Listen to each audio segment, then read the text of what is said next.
première décision à prendre, de toute façon, avec l'application d'un principe de précaution, c'était la fermeture de tous les espaces immédiatement. On ne pouvait plus faire d'accueil de public et de toute façon, il aurait été irraisonnable de le faire.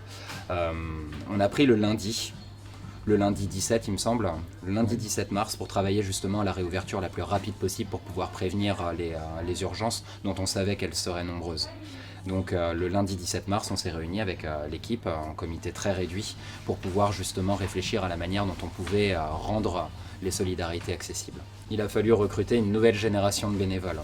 Parce que bon, le bénévolat, c'est pas nouveau, c'est un sport de retraités généralement. Donc les bénévoles traditionnels du secours, ceux qui pratiquent les solidarités tout au long de l'année, sont relativement âgés, donc exposés à de plus grands risques. Voilà, s'ils contractent le virus. Les jeunes ont répondu à l'appel ? Immédiatement. Un grand nombre de personnes nous ont envoyé soit spontanément des messages, soit ont répondu à un post que nous avons relayé et qui a été énormément partagé sur les réseaux sociaux.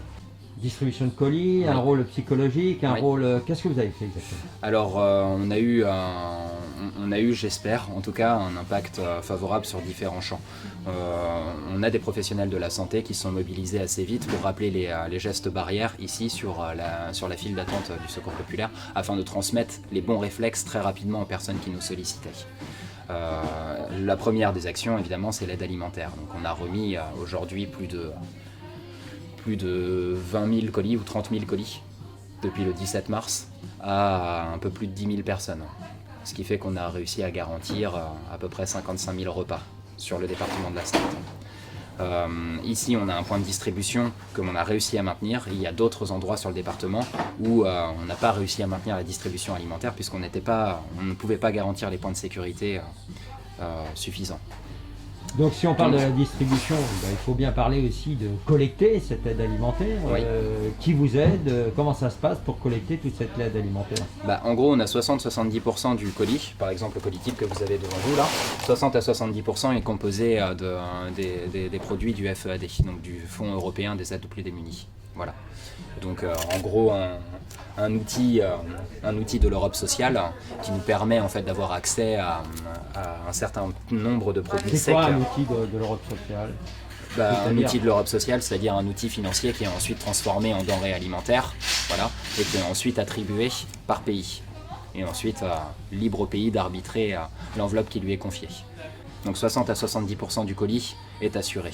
Mais les 30%, c'est-à-dire le plus ou moins facultatif, il nous vient justement de nos partenariats locaux. Ici, on peut rappeler le partenariat que l'on a par exemple avec Grand Frais, qui nous permet par exemple d'avoir des produits frais chaque jour, plutôt des fruits et légumes. Ouais, ça va. Tout ça, c'est Grand Frais. Voilà, typiquement le partenariat avec Grand Frais nous permet d'avoir... La belle blague, non ? Le fenouil, c'est que des trucs pour enfants. Il y a de la verte. En fait, on a 3 fils. On a la première file qui est ici avec ces marquages-là, qui permettent de s'adresser à l'accueil que l'on maintient sur la fenêtre de la Mancelle. Et puis ensuite, il y a 2 autres fils qui permettent d'avoir accès à l'aide alimentaire sur une des 2 portes de l'espace solidarité. Et du coup, en fait, cette première file, elle est absolument pas suffisante. Et pourquoi les gens ne restent pas sur l'avenue Jean Jaurès ? Parce que du coup, en fait, ils ont peur de la police, ils ont peur de la sanction. Parce qu'en fait, la police s'est vraiment habituée dès le début à passer, à circuler en fait, et à tourner autour de l'avenue Jean Jaurès, quoi. Ils contrôlent encore aujourd'hui ? En fait, ils contrôlent pas, mais je pense que c'est une présence en fait. C'est juste dans une... Mais ce que je comprends par ailleurs, hein, enfin voilà, ils font leur travail. Ils sanctionnent pas encore, mais vraiment ils font ce travail de présence. Donc précarité sociale, précarité économique, est-ce que ça va changer vos habitudes après le 11 mai ? Aujourd'hui, on doit être à quelque chose comme 65 000 personnes en chômage partiel. Par chômage partiel. Sur la force de travail, sur le département, c'est absolument considérable. On sait que de toute façon, sur le département au moins, mais je pense nationalement, c'est mon intime conviction, que nous sommes aux portes d'une crise sociale. Et que le pire est devant nous, de toute façon, en termes de gestion. Vous récupérez aussi des problèmes psychologiques, violences, etc. Vous récupérez pas mal de choses, des enfants, des jeunes, des moins jeunes qui sont vraiment en précarité, en grande difficulté. Qu'est-ce que vous leur dites ? Comment vous les accueillez ? Parce que sur la précarité et la difficulté, c'est clair. On voit qu'il y a un renforcement des besoins. On a atteint des sommets en termes de sollicitation qui n'avaient jamais... On est sur du jamais vu, hein, clairement. On peut se le dire. On n'a jamais vu ça sur la Fédération de la Sarthe.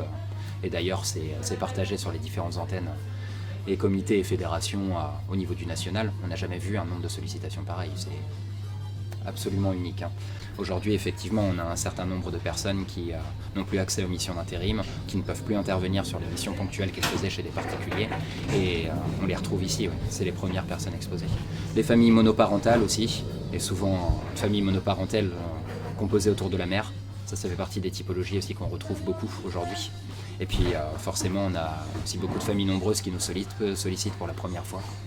Ce qui fait que là, on dépasse largement les 50 à 53% d'enfants qui nous sollicitent.